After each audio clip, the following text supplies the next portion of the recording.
wanted a car, but you wanted a big SUV for your family and to go on trips, but you also wanted to have an electric car. Well, Skoda has you covered, because this is of course the Skoda Enyaq, the fully electric SUV.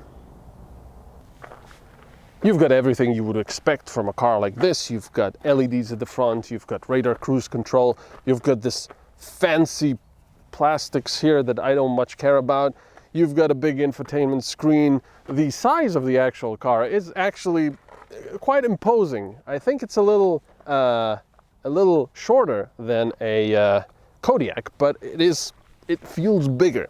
The interesting thing is you've got drum brakes here at the back, so only discs at the front, but this isn't such a bad thing because with electric cars you don't really use the mechanical brakes that much and rust does become an issue. So drum brakes are actually a good idea. They're a bit cheaper and they work just as well.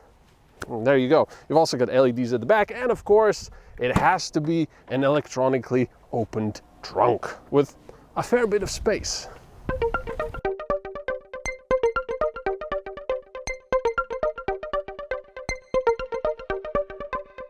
A big SUV then, with an electric drive and plenty of techy gadgets.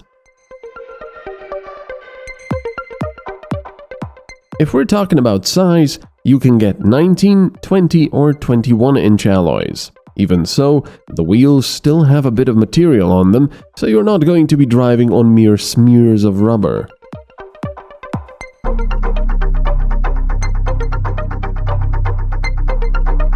The interior is nice and modern. Of course, there's obligatory piano black plastic and an infotainment screen jutting out of the dashboard, but it's generally pleasant.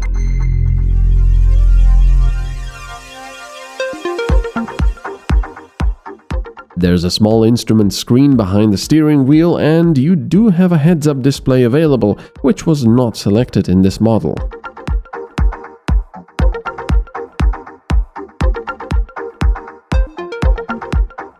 The infotainment graphics are clear and easy to read, while climate controls are still only available by pressing the Klima physical button.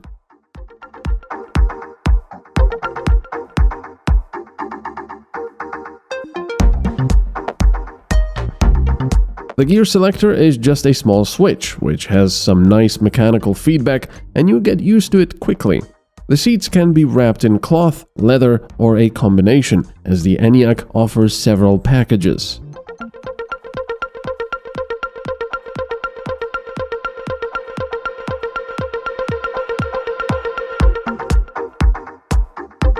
You can also choose the optional 125 kilowatt quick charging, which will be useful if you intend to travel long distances and use the faster electrical charging stations.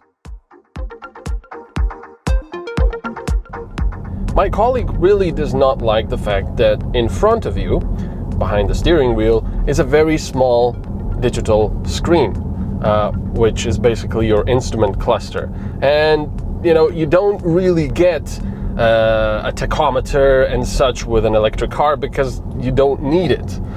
So everything you get is a bit of navigation, your range, your battery charge, the speed of course, traffic recognition, the time, the temperature outside. And to be completely honest, when I first sat into this car, I thought to myself, oh come on, could they really not give you a bigger screen? It feels weird and cheap.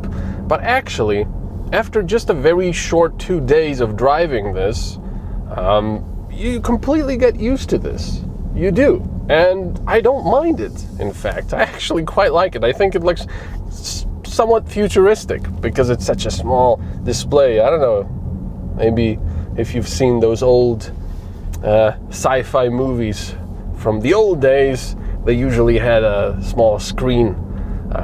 And yeah, I like it. Let's also just quickly look at everything else. You've got a really big infotainment screen.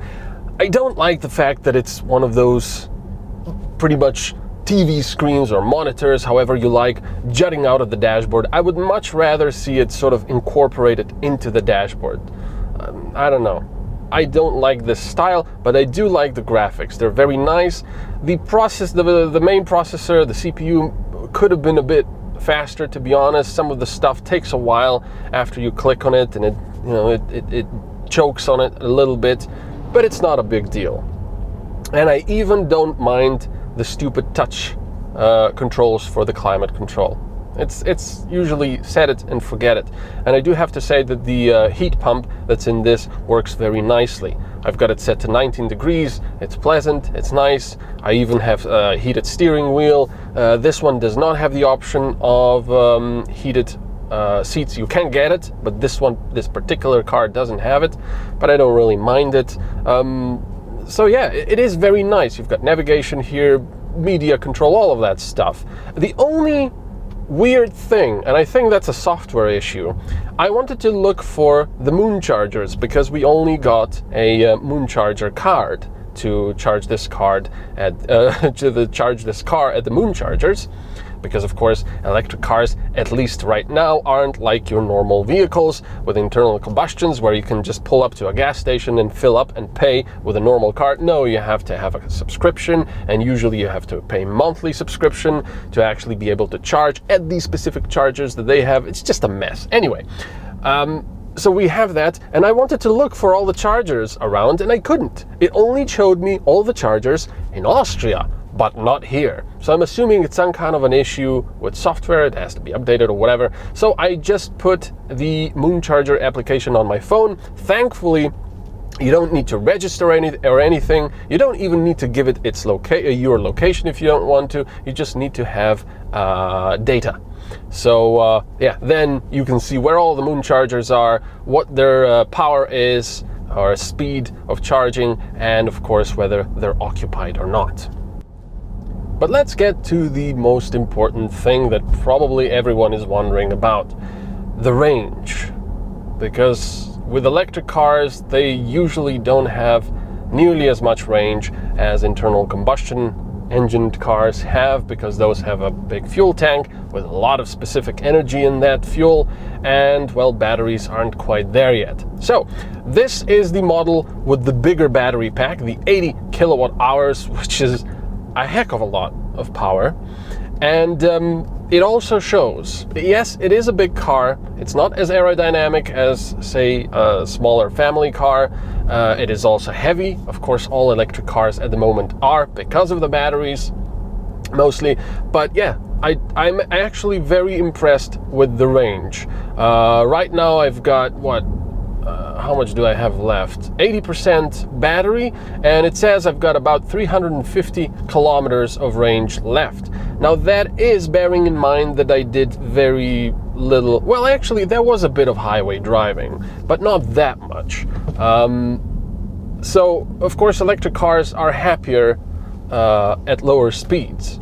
They don't do that well above, let's say, 100 or 110 kilometers per hour. They get quite unhappy because they start to drink more. So if you were to use this car every day and you don't intend to use it to drive long distance, this is perfect, because you get a lot of range, and I really mean you probably get enough range for pretty much anything you can imagine, apart from, of course, traveling far away. But I mean, you could probably easily do 400 kilometers if you were careful, if you drive carefully and don't use the highways too much. And of course, then you can quite quickly charge it with the fast chargers. You can also buy the optional 3-phase charger, which is the industrial one. Unfortunately, it's not the 3-pronged one. It is quite a pricey option.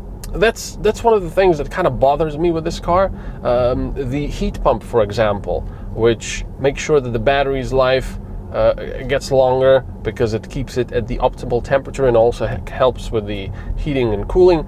That's like what is it, 1,000 euros optional? Why is that an optional thing? Just put it in a standard. This car is already quite as expensive as is. But yeah, the range is very impressive. I have to say I've been quite thoroughly impressed with this car so far. It is, of course, electric, fully electric, with a combined power of 150 kilowatts. which gives you enough torque and power to do overtaking, even in such a larger car. And yeah, because it is electric, it is of course very quiet, almost silent, very refined. It's German, so it's very well built, or it's very well built, like Herr Flick would say. And yeah, there's also a lot of space. It also looks quite good on the outside, and the range is equally as impressive. Also, interestingly enough, I've just tried to be a bit naughty in the corners, and it is surprisingly nimble for such a large and heavy car. You know, most of the gravity, well, the center of gravity is down there because of all the batteries, but you do feel that it is quite heavy. So, you know, the different brakes are going to start grabbing in the corners, trying to keep you from going off-road. But yeah, despite the size and the weight, not bad, not bad. Of course, this car is not designed to be driven to the absolute limit on every corner. In the end, I do have to say, just like I said in the beginning, I'm quite impressed with this car. I like it a lot. It's very big, it's roomy, it's got a lot of space in the back, it's comfortable, it feels nice, it feels well put together, it's got enough torque and power, it's got a lot of range. I like how it looks, I like how it feels. It's very nice. It's electric, so it's very quiet. It's just a bit expensive.